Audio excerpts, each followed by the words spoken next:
Hey guys, we are back. So before I get started with Moon Knight 3, guys, go watch Moon Knight episode 1 and Moon Knight episode 2.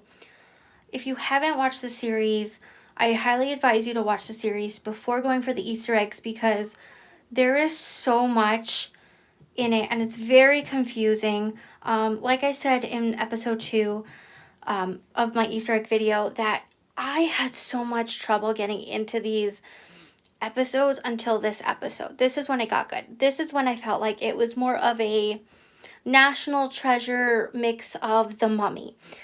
And don't get me wrong, I love history, especially Egyptian history. I was a big nerd on it.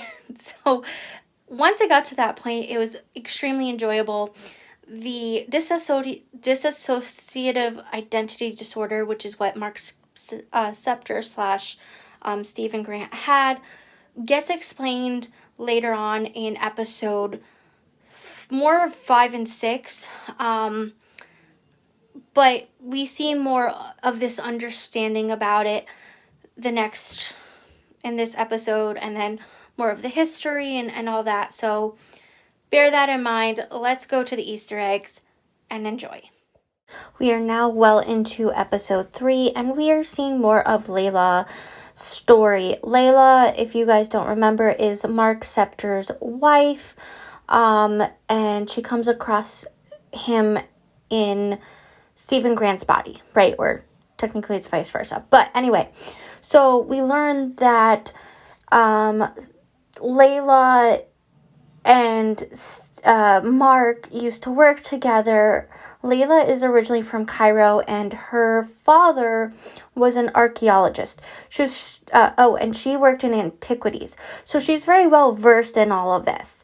And because of an incident way back when, she had not returned to Egypt. Now, this is important because some of the characters that we're going to see later on in episode, I believe it's 4 and 5, are characters that she had to deal with back in her past.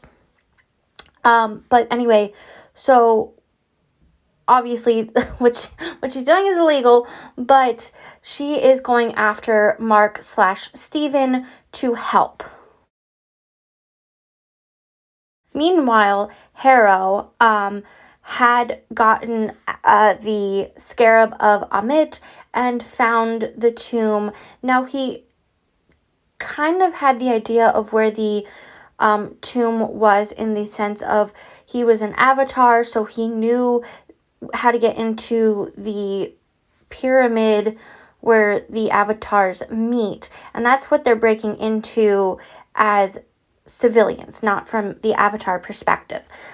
So they're about to go break into things and get information that is much needed.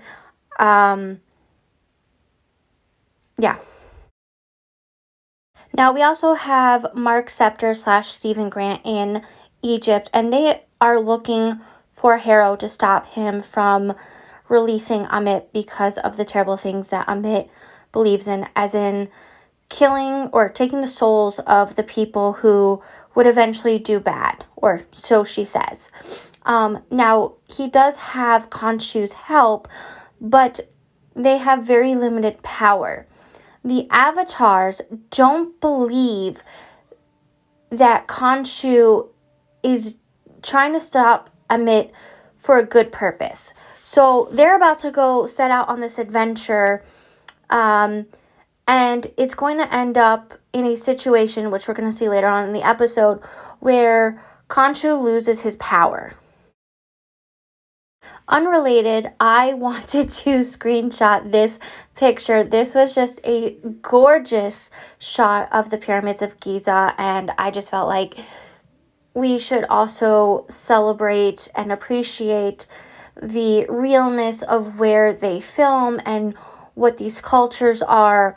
And I love the fact that they really brought this into the series, even though in the comics it's a mix of more Chicago and Egyptian lore, or, the Egyptian side, but it's more a mix.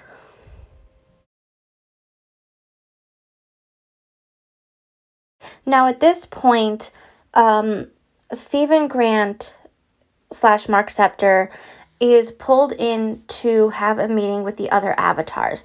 This is where they're having the conversation about who the other goddesses are.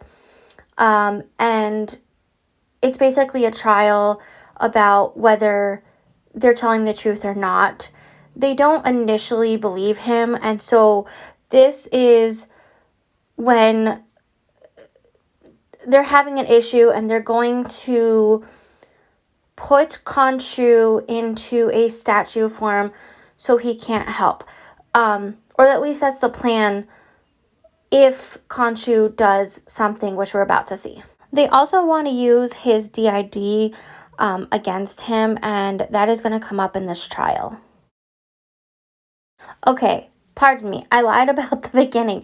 Layla and Stephen / Mark end up meeting with some of Layla's old associates.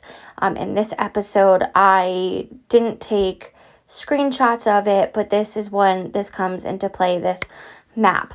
So they end up meeting. I'm just going to do a quick summary. They end up meeting, they grab stuff, it ends up in a fight, and so they grabbed what they needed and they left and went to the desert. So this is when this comes out to play. They're trying to figure out this star map to find Amit's tomb so that they can destroy it. The thing is that when that map was made, it was over 2,000 years ago. So that's when the next Easter egg comes into play, which is Stephen Grant in his Moon Knight suit, aka the Colonel Sanders outfit, and Khonshu using their power to make the sky reflect what it was 2,000 years ago. And Layla takes a picture, or panorama. Oh my god, I can't think of it with her iPad or whatever it was. And that's how they were able to get the map out. So this is when they were able to get that information, and that is when it then leads to the avatars of the other gods and goddesses to put Khonshu as a stone. And this is going to create more problems in the future, as we'll see.